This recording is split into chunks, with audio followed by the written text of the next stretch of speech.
6 सूत्र में पहला जो सूत्र है वो मस्तक का त्रिपुंड है।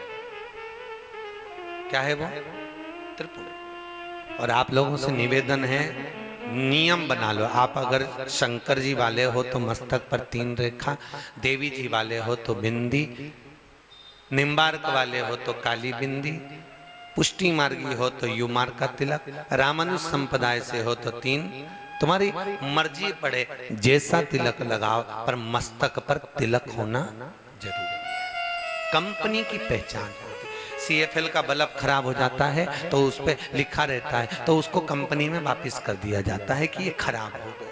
अचानक प्राण छूट गए, अटैक आ गया, शुगर बढ़ गई, BP बढ़ गया, प्राण छूट गए, एक्सीडेंट हो गया, तो मालूम पड़ जाए इसके मस्तक पर तिलक लगा है। दुनिया के लोग भले कुछ समझे, पर मस्तक पर तिलक लगा हुआ है तो शिव का धाम जाने वाला है। गले में रुद्राक्ष की माला हो, तुलसी की माला हो, पहचान हो जाए कि उस कंपनी का माल, हमारी कंपनी। तो 6 सूत्र में पहला सूत्र हो मस्तक पर त्रिपुंड, और दूसरा सूत्र कहा मुख पर पंचाक्षर मंत्र हो। क्या हो मुख पर? पंचाक्षर। काशी में आए हो, आपसे निवेदन है, प्रयास करना, भले हाथ में माला नहीं पकड़ना, भले नहीं पकड़ना, तुम्हें शर्म आए, तुम्हें लगे हम माला लेकर घूमेंगे क्या करना, तो भले मत पकड़ो, पर निवेदन है पंचाक्षर मंत्र का जाप काशी की नगरी में घट की जिब्या से चलने दो, चलने दो। जपो ओम नमः शिवाय, बोलिए ओम नमः शिवाय। पंचाक्षर मंत्र को जपिए, नित्य जपो। आप कहीं घूमने गंगा जी के घाट पर दर्शन करने जा रहे हो, पंचाक्षर मंत्र जपो।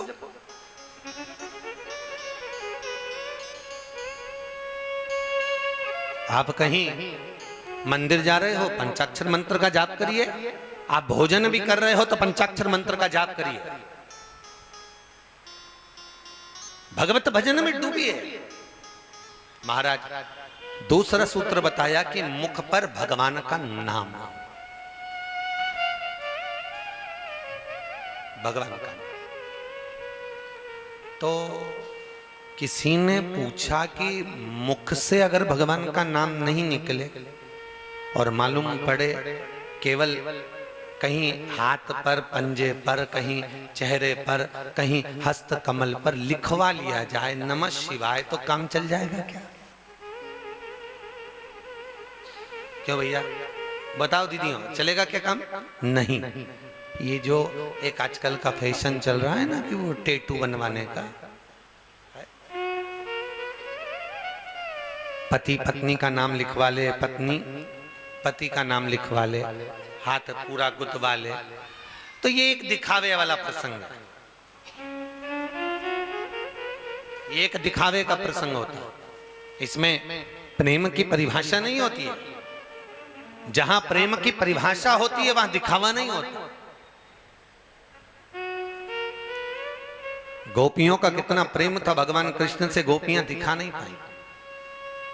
और भगवान कृष्ण का गोपियों से कितना प्रेम था, जब उद्धव जी महाराज को बारंबार उद्धव ने कहा भगवान कृष्ण से, कन्हैया वो गोपियां दिन रात अपने काम में लगी रहती और तू उनके नाम पे रोता रहता है। भगवान कृष्ण कहते हैं उद्धव ऐसा मत कहना, जितना वो मुझे चाहती हैं शायद उतना मैं चाह ही नहीं सकता उनको। और फिर भगवान ने उद्धव को प्रमाण दिया। कब? जब भगवान कृष्ण का पेट दर्द हुआ।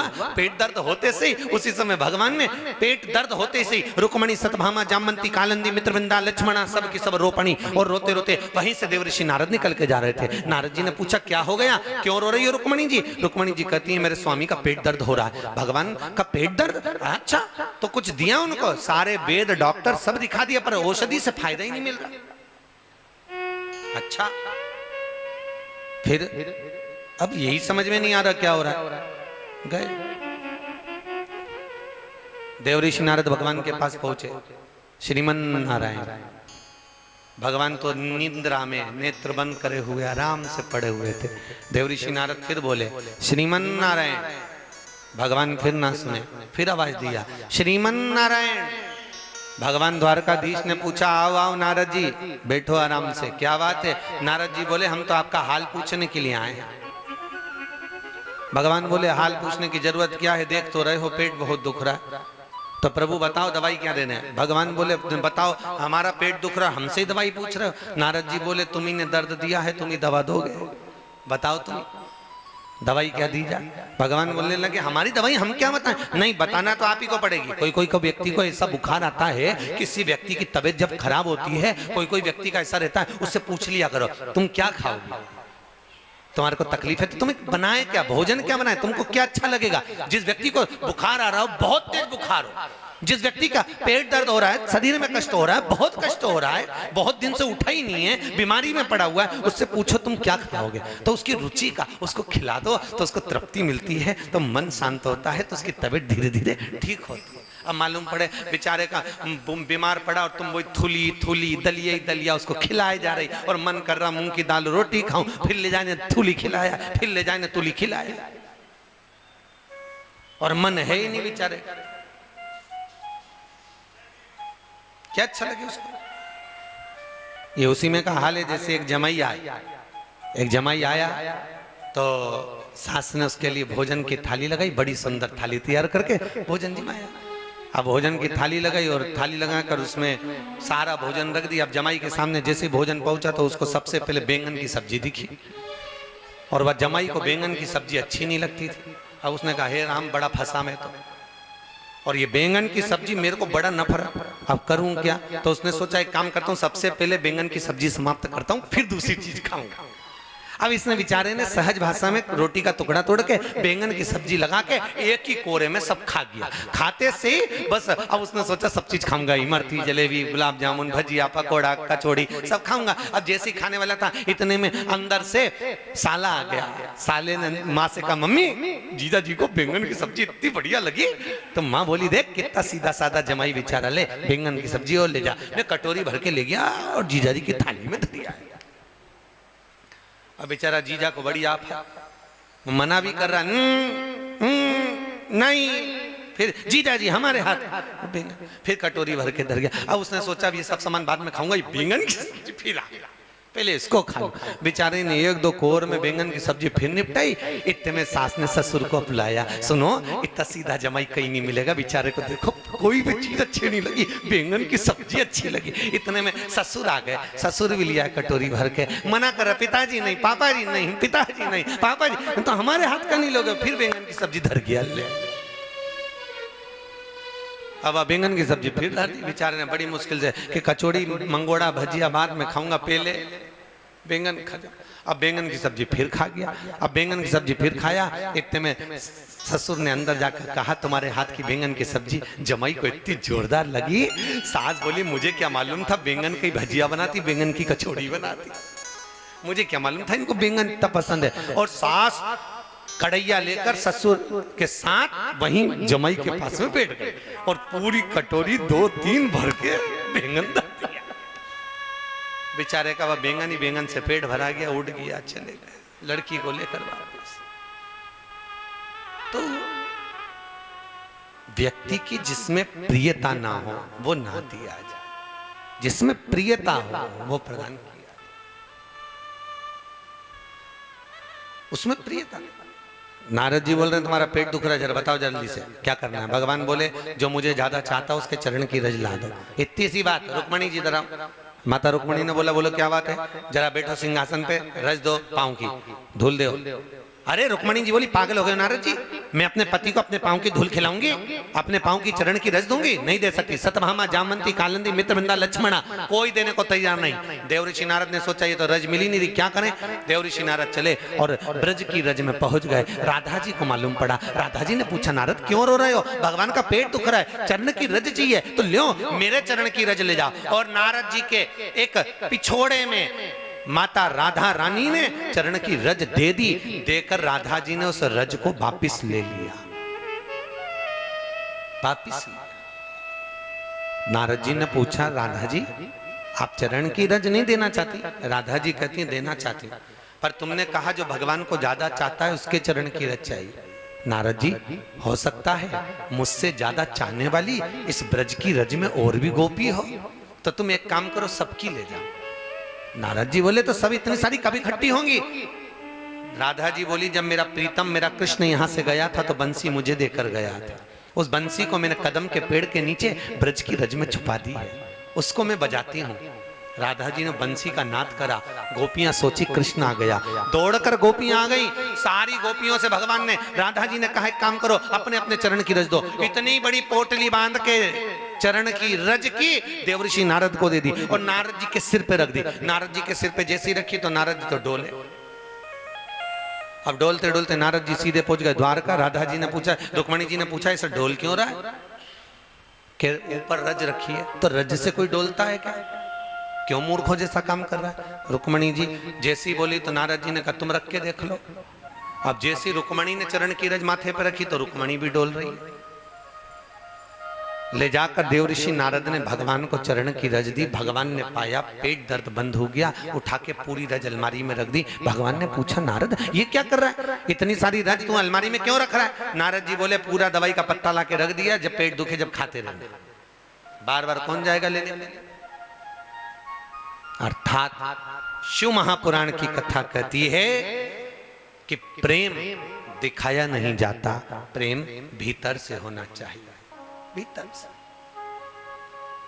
प्रेम दिखाया नहीं जाता। शादी के पहले छोरा और छोरी जब बात करते हैं ना, हमने कई बार सुना गार्डन में हम लोग जब मॉर्निंग वॉक में घूमने जाते हैं तो एक छोरी बैठी थी, छोरे से कह रही थी तुम काहे को चिंता करते हो, एक बार शादी तो हो जाए, पूरे घर को स्वर्ग बना दूंगी, काहे को चिंता कर रहे हो। हमने उसको घूर के देखा तो हमको लगा छोरी का बिल पावर तो देखो कितना मजबूत है।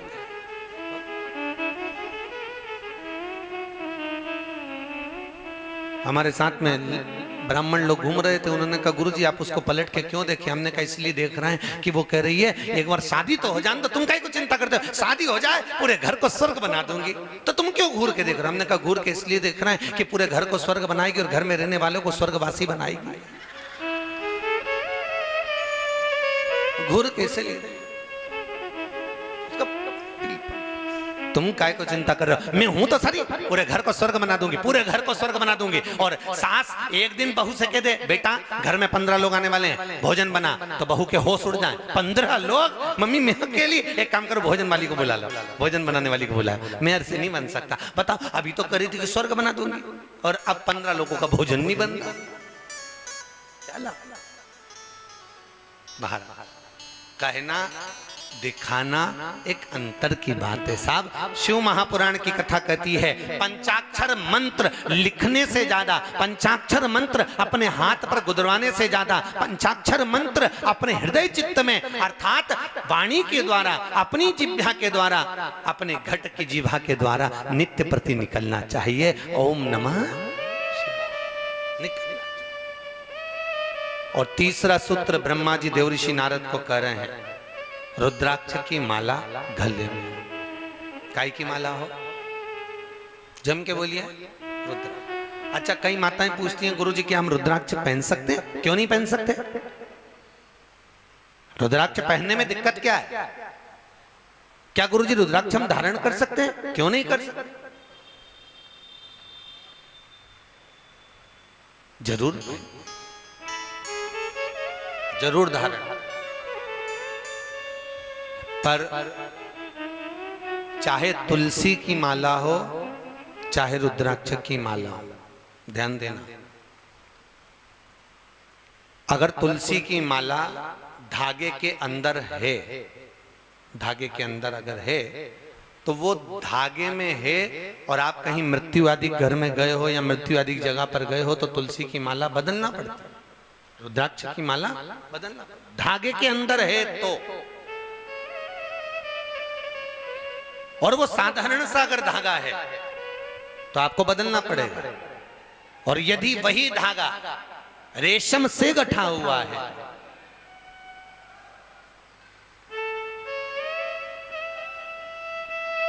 रेशम में बंधा हुआ, अगर रुद्राक्ष रेशम में है तुलसी की माला अगर रेशम में है तो फिर उसको बदलने की भी जरूरत नहीं पड़ती है।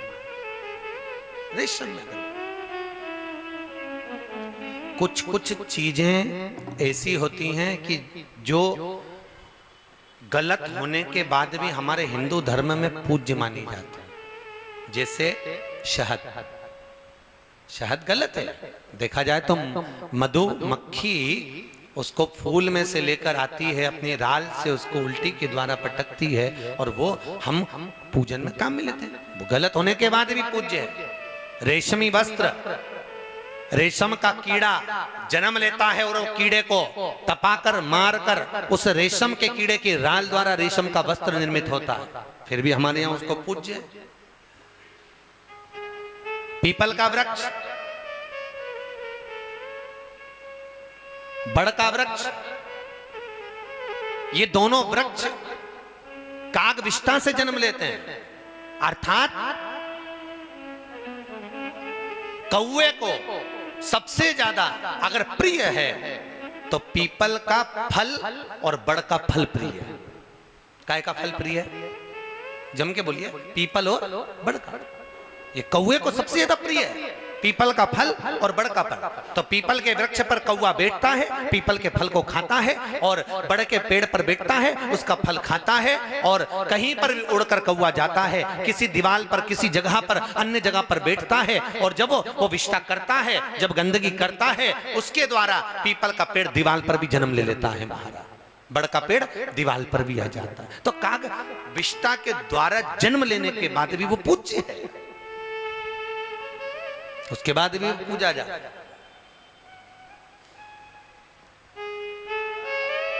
गंगा का जल निर्मल, गंगा जल क्या है? निर्मल। निर्मल का मतलब समझते हो? इस भगवान पर ये चीज चढ़ गई और नीचे उतर गई, उतरने के बाद वो विसर्जन होना चाहिए, उतरने के बाद उसको ठंडा करना चाहिए। पर गंगा का जल निर्माल्य होने के बाद भी 33 कोटि देवताओं के अभिषेक में, पूजन में, अर्चना में, भजन में, कीर्तन में वो चलता, आज भी चलता। और निर्माल्य शंकर की जटा से नीचे निकला, अर्थात शिव पर चढ़ चुका है और चढ़ा हुआ जल नीचे आया, तो फिर तो वह अन्य देवताओं पे चढ़ना ही नहीं चाहिए, परंतु वह निर्माल्य होने के बाद भी पुण्य भागी पूजन।